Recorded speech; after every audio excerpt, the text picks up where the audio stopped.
বন্ধুরা, ডাক kitchen with village ফুডে আপনাদেরকে স্বাগত। প্রতিদিনের মতন আবারও চলে এসেছি একটা রেসিপি নিয়ে। অবশ্যই আপনাদেরকে কিন্তু রেসিপিটা ভালো লাগবে। একদম কিন্তু বাড়িতে থাকা সামগ্রী জিনিস দিয়ে কিন্তু আজকে রেসিপিটা করব। অবশ্যই কিন্তু আপনাদেরকে ভালোই লাগবে। আজকে বানাবো, দেখুন এই যে দুপুরবেলা অনেকটা ভাত রান্না করেছিলাম, তাতে অনেকটা ভাত বেশি হয়ে গেছে। সেই ভাত দিয়ে আজকে এগুলো বেটে নিতে হবে। আপনাদের কাছে যদি মিক্সি থাকে তাহলে মিক্সিতে বেটে নেবেন, না হলে শিলনোড়ায় বেটে নেবেন। এই বেঁচে যাওয়া ভাত দিয়েই কিন্তু আজকে রেসিপিটা করব। আজকে এই ভাত দিয়ে কিন্তু পরোটা বানাবো। অবশ্যই কিন্তু খেতে ভালো লাগবে। আর সঙ্গে থাকবে আমার এই যে চিকেন ম্যারিনেট করে কিন্তু আমি রেখে দিয়েছি, এটা কষা করে নেব। আর সঙ্গে এই বেঁচে যাওয়া ভাত দিয়ে পরোটা করব। কি করে বানাবো আপনারা অবশ্যই দেখতে থাকুন। ভাতটা আমি বেটে নিয়ে চলে এসেছি শিলনোড়ায়। শিলনোড়ায় বাটতে কিন্তু একটু কষ্ট হয়েছে, আর শিলনোড়ায় একটু দেখুন খুব একটা বেশি কিন্তু মিহি হয়নি। মিক্সিতে করলে কিন্তু আরও ভালোভাবে মিহি হয়ে যেত। এটা তো একটু ভাত তো একটু চটচটে হয়, এই জন্য একটু শিলনোড়ায় বাটতে কিন্তু বন্ধুরা একটু অনেকটাই কষ্ট হয়েছে, কিন্তু তবুও ধৈর্য ধরে কিন্তু আমি বেটে নিয়েছি। এরপর আমি এটা কি করে মাখাচ্ছি আপনারা দেখতে থাকুন। একটা পাত্রের মধ্যে আমি নিয়ে নেব এই যে ভাত বাটাটা নিয়ে নিলাম, আর সঙ্গে নিয়ে নেব নারকোল কোড়া,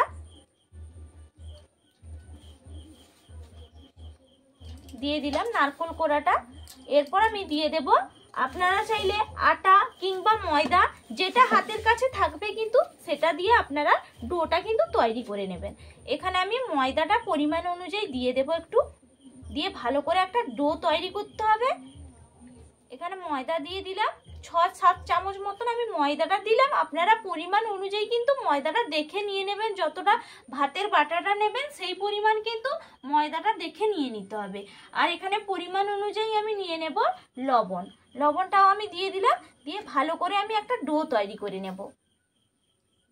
দেখুন আমি ডোটা তৈরি করে নিয়েছি। আর এর মধ্যে আমি দিয়ে দেব সাদা তেল। ওপর থেকে ভালো করে 2 পিঠ সাদা তেল আমি ভালো করে মাখিয়ে আর একটু এইভাবে মাখিয়ে নেব। দিলে দেখুন একটুও কিন্তু হাতের মধ্যে আর লাগছেই না। একদম কিন্তু আমার ডোটা পারফেক্টভাবে আমি কিন্তু তৈরি করে নিয়েছি। এরপর আমি এগুলো বেলে নেব। এরকম লম্বা লম্বা করে একটু লেচির মতন করে নিতে হবে। যেরকমভাবে রুটির লেচি করা হয় সেইভাবে আমি লেচিগুলো করে নেব।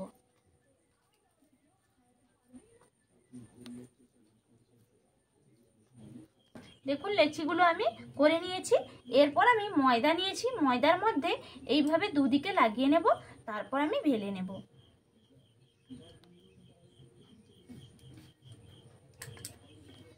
দেখুন বেলে নিয়েছি। এইভাবে কিন্তু গোল গোল রাখবো, দেখতে কিন্তু ভালোই লাগে। এইভাবে আমি বেলে নেব প্রত্যেকটা, একইভাবে কিন্তু আমি বেলে নিচ্ছি।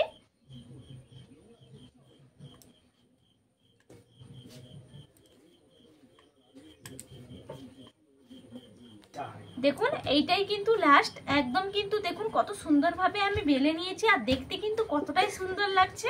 এইভাবে কিন্তু অনেকগুলো দেখুন তৈরি করে নিয়েছি। এরপরে এগুলো আমি ভেজে নেব।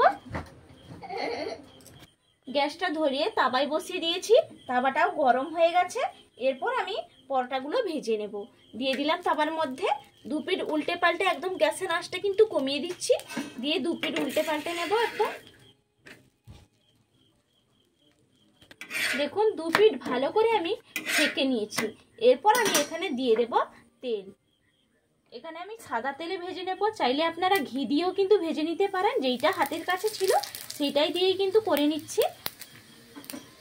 এইভাবে তেলটা দিয়ে ভালো করে কিন্তু ভেজে নিতে হবে, খেতে কিন্তু অসম্ভব সুন্দর লাগে। বুক দিয়ে করছি, দেখুন বোঝাই যাচ্ছে না, একদম একদম কিন্তু একটা রেডি হয়ে গেল পুরো। দেখুন কতটা সুন্দর হয়েছে আর কতটা লোভনীয়। এইভাবে বাকিগুলো আমি করে নেব।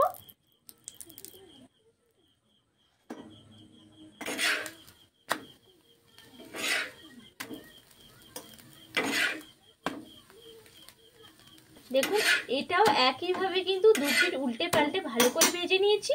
এরপর কিন্তু আমি তেল দিয়ে দেব, দিলে কিন্তু অসম্ভব সুন্দর হবে। একইভাবে কিন্তু আমি বাকিগুলোও কিন্তু করে নেব। দেখুন কতটা সুন্দর আর কতটা লোভনীয় লাগছে। এইভাবে বাকিগুলো আমি করে নিচ্ছি।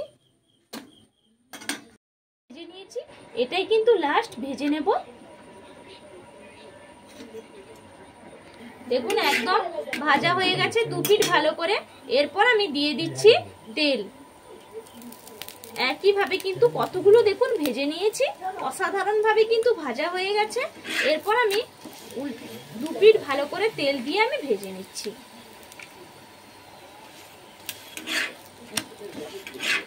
একদম কিন্তু দেখুন ভাজা হয়ে গেছে, আর কতটা দেখতে সুন্দর হয়েছে দেখুন, দেখেই কিন্তু আপনারা বুঝতে পারছেন যে কতটা সুন্দর হয়েছে। এরপর আমি মাংসটা করে নেব। ধরিয়ে কড়াইটা বসিয়ে দিয়েছি, ওইদিকে কিন্তু পরোটা একদম কমপ্লিট হয়ে গেছে। এইদিকে কড়াইটাও বসিয়ে দিয়েছি। কড়াইয়ের মধ্যে আমি দিয়ে দিচ্ছি তেল। আজকে কিন্তু সাদা তেলেই আমি রান্নাটা করে নেব।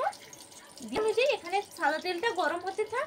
আর এখানে আমি দেখুন মাংসর মধ্যে মাখিয়ে নিয়েছি লবণ, হলুদ আর দই দিয়ে কিন্তু ম্যারিনেট করে রেখেছিলাম। প্রায় 8 ঘন্টা মতন আমার কিন্তু ম্যারিনেট করা ছিল, কারণ পরোটাগুলো করছিলাম, এই জন্য আগে থেকে কিন্তু ম্যারিনেট করে আমি রেখেছিলাম। এরপর তেলটাও আমার গরম হয়ে গেছে। এখানে আমি দিয়ে দেব, দেখুন এখানে গোটা গরম মশলা নিয়েছি, দারচিনি, লবঙ্গ, এলাচ আমি দিয়ে দিচ্ছি তেলের মধ্যে। দিয়ে ভালো করে একটু নাড়িয়ে নেব। দেখুন এলাচ, দারচিনি, লবঙ্গটা কিন্তু ভালো করে আমি তেলের মধ্যে নাড়িয়ে নিয়েছি। এরপর আমি দিয়ে দেব পেঁয়াজ কুচি। পেঁয়াজ কুচিগুলো আমি লাল লাল করে কিন্তু ভেজে নেব। দেখুন পেঁয়াজটা আমি লাল লাল করে একদম কিন্তু ভেজে নিয়েছি। এরপর আমি এর মধ্যে দিয়ে দেব টমেটো কুচি। এখানে আমি টমেটো কিন্তু একটা 8 ফাঁক টমেটো নিয়েছি। এই 8 ফাঁক টমেটো কিন্তু আমি দিয়ে দেবো, কারণ দই দিয়ে ম্যারিনেট করেছি তো, এই জন্য বেশি একটা টমেটো দেবো না, তাহলে কিন্তু টক হয়ে যাবে। টমেটোটা দিয়ে ভালো করে আমি নাড়িয়ে নিচ্ছি। এরপর দিয়ে দেবো কাঁচা লঙ্কাগুলো, যে আমি মাঝখান দিয়ে এরকম কেটে নিয়েছি, কাঁচা লঙ্কাগুলো দিয়ে ভালো করে আমি নাড়িয়ে নিচ্ছি। দেখুন টমেটো আর কাঁচা লঙ্কাটা ভালো করে পেঁয়াজের সঙ্গে আমি ভেজে নিয়েছি। এরপর আমি এর মধ্যে দিয়ে দেব রসুন বাটা, দিয়ে দিচ্ছি আদা বাটা, দিয়ে দিচ্ছি এখানে জিরে, গোটা জিরে বেটে নিয়েছি, জিরে বাটা, আর দিয়ে দিচ্ছি শুকনো লঙ্কা বাটা, দিয়ে একসঙ্গে কিন্তু ভালো করে ভেজে আমি কষিয়ে নিচ্ছি। দেখুন ভালো করে আমি মশলাটা কিন্তু ভেজে নিয়েছি। এরপর আমি এর মধ্যে দিয়ে দেব সামান্য পরিমাণে, আগে থেকে মাংসর মধ্যে তো হলুদ মাখিয়ে রেখেছিলাম, এই জন্য একদম অল্প পরিমাণে আমি দিয়ে দিলাম হলুদের গুঁড়ি। আর দিয়ে দেব কাশ্মীরি লঙ্কার গুঁড়ো, জিরে গুঁড়ি পরিমাণ অনুযায়ী দিয়ে দিলাম, দিয়ে দেব ধনে গুঁড়ি পরিমাণ অনুযায়ী, দিয়ে ভালো করে কষিয়ে নেব।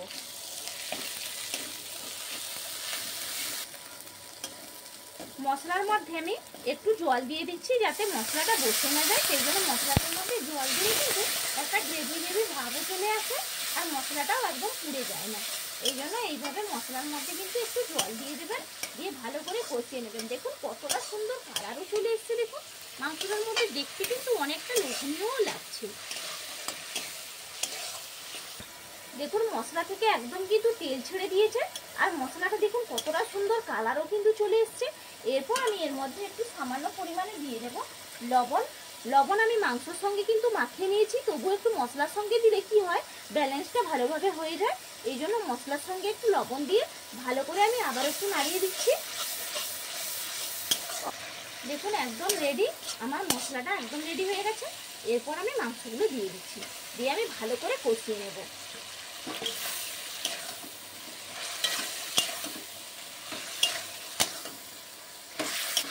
দেখুন কি সুন্দর ভালোভাবে কিন্তু আমার কষানোটা হয়ে যাচ্ছে, আর দেখুন কতটা সুন্দর কালার চলে এসছে। আর এতক্ষণ পর্যন্ত যেসব বন্ধুরা আমার এই রেসিপিটা দেখেছেন, অবশ্যই তাদেরকে অসংখ্যভাবে ধন্যবাদ।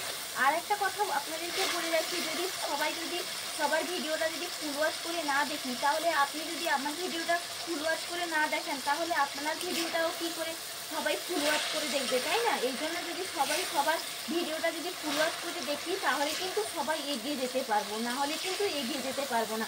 অনেকে কিন্তু কমেন্ট করে চলে যায়, শুধু ফলস কমেন্ট, বোঝাই যায়, কিন্তু সেই জন্য বলছি যে ফলস কমেন্ট কেউ করবেন না। দেখার যদি ইচ্ছা হয় তাহলে দেখবেন, না হলে কিন্তু দেখার দরকার নেই। দেখুন একদম কিন্তু মাংসটা কষানো হয়ে গেছে। এরপর আমি দিয়ে দিচ্ছি জল, একটু পরিমাণ অনুযায়ী একটু জল দিয়ে দেবো, সামান্য একটু জল দেবো গ্রেভিটা হওয়ার জন্য, শুধু এই জন্য একটু সামান্য জল দিয়ে এইভাবে আমি নাড়িয়ে দিচ্ছি। তারপর আমি এর উপরে দিয়ে দেব গরম মশলার গুঁড়িটা, আমি দিয়ে দেব গরম মশলাটা ছড়িয়ে দিচ্ছি পরিমাণ অনুযায়ী, এইভাবে আমি দিয়ে দিলাম। এরপর একটু নাড়িয়ে দেব। নাড়িয়ে দিয়ে একটা ঢাকা চাপা দিয়ে দেব, তাহলে একদম গ্রেভি গ্রেভিও হয়ে যাবে আর খেতেও কিন্তু অসাধারণ লাগবে। দেখুন একদম কিন্তু আমার রান্নাটা আজকে মাংস কষা রেডি। আর পরোটাও কি করে বানালাম আপনাদেরকে তো দেখিয়েছি, পুরো কিন্তু একদম পারফেক্ট রেডি হয়ে গেছে। এরপর আমি নামিয়ে নেব, তারপর খাওয়ার জায়গায় চলে যাচ্ছি, খেয়ে আপনাদেরকে দেখাচ্ছি যে কেমন হয়েছে। চলে এসেছি, এই যে কষা মাংস, আর দেখুন কালারটা কতটা সুন্দর চলে এসছে। আর এই যে ভাতের পরোটা, দেখুন একদম কিন্তু নরম তুলতুলে, একদম তুলোর মতন পুরো নরম হয়েছে। বাহ, একবারে অসাধারণ একটা রেসিপি। অবশ্যই কিন্তু বানিয়ে একবার কিন্তু অবশ্যই ট্রাই করবেন, তারপর দেখবেন যে বেঁচে থাকা ভাত দিয়ে রেসিপি হয়েছে। বাহ, তাহলে তো আর ভাত আর নষ্ট হওয়ার কোনো দরকার নেই। অনেক সময় কি হয়, ভাত ফেলে দেওয়া হয়, কিন্তু এরভাবে যদি রেসিপি করে খাওয়া যায় তাহলে নষ্টও হবে না। সবকিছুই তো কি অনেক কষ্ট করে কিন্তু উপার্জন করতে হয়, এই জন্য না ফেলে দিয়েই কিন্তু খেয়ে নেওয়া যাবে।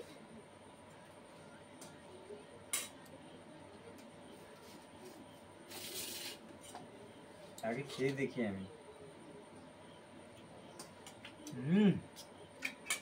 বাহ,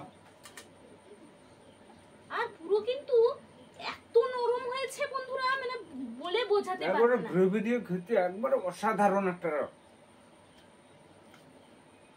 এত সুন্দর রেসিপি হয়েছে। এই প্রসেসে না বানিয়ে খেলে বুঝতেই পারবেন না। আর ভাত দিয়ে যে করা হয়েছে কিন্তু একদম বোঝাই যাচ্ছে না, একবারে কোনো বোঝার কোনো ব্যাপার নেই। একবারে সবাইকে কিন্তু এইভাবে চমকে দিতে পারবেন ওই রেসিপিটা করে অবশ্যই। আর আপনারা সবাই সুস্থ থাকবেন, ভালো থাকবেন। আবার আপনাদের সঙ্গে আমার পরের ভিডিওতে দেখা হবে। টাটা।